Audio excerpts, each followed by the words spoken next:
राजधानी लखनऊ में बेसिक शिक्षा परिषदीय उत्तर प्रदेश के परिषदीय विद्यालयों में अध्यापकों श्रमिकों की ऑनलाइन डिजिटल उपस्थिति के संबंध में उत्तर प्रदेश महिला शिक्षक संघ लखनऊ में एक बैठक की। इस दौरान बैठक के माध्यम से प्रदेश के बेसिक शिक्षा मंत्री, राज्य मंत्री व प्रदेश की इस दौरान कहा कि दूर दराज इलाकों में इस मौसम में समय से विद्यालय पहुँचना मुश्किल होगा। आपको बता दें, इस बैठक कर उन्होंने अपनी 7 मूलभूत मांगों का ज्ञापन दिया। इस दौरान कहा कि मांग पूरी नहीं हुई तो ऑनलाइन डिजिटल उपस्थिति नहीं करेंगे। अब जरा सुनिए प्रदेश अध्यक्ष सुलोचना मौर्य ने क्या कहा। उत्तर प्रदेश महिला शिक्षक संघ की बैठक आज यहाँ पर रखी गई है, जिसमें प्रदेश से हमारी प्रदेश की कार्यकारिणी और जनपद के जिला अध्यक्ष, महामंत्री और मीडिया प्रभारी ये सभी यहाँ पर उपस्थित हुए हैं सैकड़ों की संख्या में। बेसिक शिक्षा विभाग में ऑनलाइन उपस्थिति को लेकर एक समस्या चल रही है, जिसमें आदेश ये है कि विद्यालयों में शिक्षक को समस्त पंजिका के साथ साथ बच्चों की छात्र उपस्थिति और फेस रीडिंग उनको अपलोड करना है प्रेरणा पोर्टल के माध्यम से। उसी के विरोध में यहाँ पर आज शिक्षक मीटिंग करने के लिए उपस्थित हुए हैं। समस्या ये है, जो धरातल की समस्या है उसे समझने की आवश्यकता है, क्योंकि शिक्षक हर रोज़ विषम परिस्थितियों में अपने विद्यालय पहुंचता है। सभी के विद्यालय 8 या 10 किलोमीटर के रेंज में नहीं है। अभी किसी एक जनपद का बड़ा जनपद प्रयागराज आप ले लीजिए, क्योंकि 60% जो महिलाएं हैं, महिला टीचर्स हैं, महिलाओं के ऊपर डबल जिम्मेदारियां भी होती हैं। और वो समस्या ये है कि पता चला उसके मुख्यालय से ब्लॉक हमारा 60 और 70 किलोमीटर होता है, इवन 80 किलोमीटर तक ब्लॉक है मुख्यालय से। ऐसी परिस्थिति में 80 किलोमीटर क्या समय का एवरेज लेकर हम चलें कि अपने विद्यालय पर पहुंच जाएं, जो कि इस समय का जो मौसम है, प्राकृतिक आपदा है, उन आपदाओं में समस्या ये है कि बारिश का मौसम, बिजली गिर रही है, बादल गरज रहे हैं, रास्ते में पानी भरे हैं। अगर उस 50 किलोमीटर के दायरे में हम निकले अपने विद्यालय जाने के लिए, एक समय हम लेकर निकलते हैं कि 1 घंटे में हम अपने स्कूल पहुंच जाएंगे या 1.5 घंटे में पहुंच जाएंगे।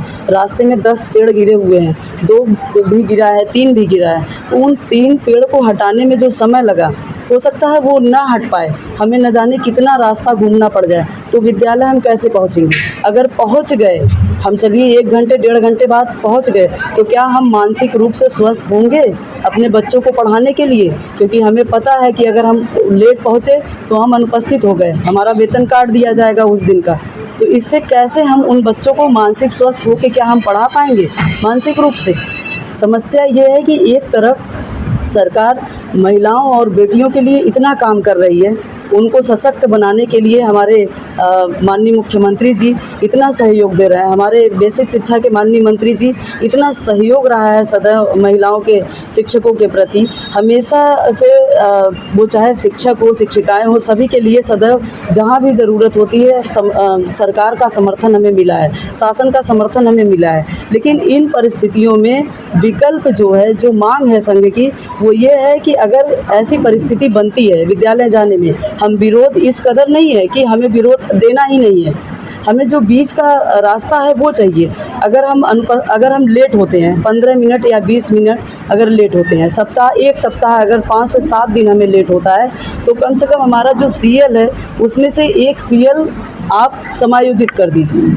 अगर 5 दिन हम लेट हो जाते हैं, 7 दिन लेट हो गए, बहुत होगा तो 15 से 20 मिनट, आधे घंटे, इससे ज़्यादा नहीं होगा। समस्या अगर विपरीत समस्या होगी तो जाहिर सी बात है कि हम लेट हो सकते हैं। लेकिन उसमें एक विकल्प ये भी है कि वहाँ पर हमारे संबंधित खंड शिक्षा अधिकारी, हमारे संबंधित BSA जो हैं, उनको भी अधिकार दिया जाए कि स्पष्टीकरण के दौरान ही, जब स्पष्टीकरण हमसे ले लें उसके बाद ही हमें अनुपस्थित किया जाए या हमारा वेतन काटा जाए। विषम परिस्थितियाँ हैं, बहुत सारी समस्या। ऐसे सिचुएशन में कैसे विद्यालय पहुँचे? कुछ शिक्षक, आप जनपद सिद्धार्थनगर देख लीजिए, जनपद बिजनौर देख लीजिए, जो तराई बेल्ट है जहाँ पर पानी लगातार विद्यालयों में भरा हुआ, 50% विद्यालय पानी से भरे हुए हैं, वहाँ पर बच्चों को कैसे पढ़ाएं हम बैठ के? उस विद्यालय में कैसे जाएं हम? इसके लिए कोई तैयार किया है एक माननीय शिक्षा मंत्री जी के लिए, और समस्त जनपदों से जिला अध्यक्ष के द्वारा माननीय शिक्षा मंत्री जी, माननीय मुख्यमंत्री जी को ज्ञापन भेजा जाएगा कि हमारी समस्याओं को सुने, समझें और शिक्षकों के प्रति संवेदना दें। मूलतः क्या पूरी ही तो नहीं होती, यही तो सबसे बड़ी समस्या है। शिक्षकों का स्थानांतरण होगा, किसी न किसी कारण से रुक जाएगा। तमाम शिक्षक दूर दराज 8-8, 10-10 सालों से पढ़े हैं, उनके मूल जनपद में क्यों नहीं भेजा जा रहा है? उनको अपने जनपद में भेजा जाना चाहिए, ट्रांसफ़र होना चाहिए हर साल।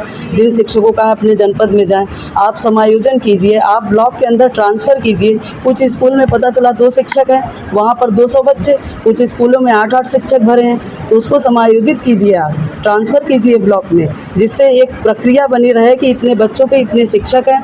जब आपने वो धारणा अनुपात बना रखा है तो उसमें ट्रांसफ़र और समायोजन क्यों नहीं हो रहा है? ये भी प्रक्रिया रुकी है। प्रमोशन रुका हुआ है शिक्षकों का, 95 से यहाँ पर प्रमोशन नहीं हुआ। सीनियर टीचर जूनियर के सहायक अध्यापक जूनियर में है, वो प्रधानाध्यापक होते होते रिटायरमेंट के करीब है, लेकिन उनका प्रमोशन नहीं हो रहा है, जो कि नियम है कि हमें सर्विस में 3 प्रमोशन होना चाहिए, 2 होता है बेसिक शिक्षा में। 2 प्रमोशन के बाद भी अभी दूसरा प्रमोशन उनका अटका पड़ा है और रिटायरमेंट साल भर बचा हुआ है।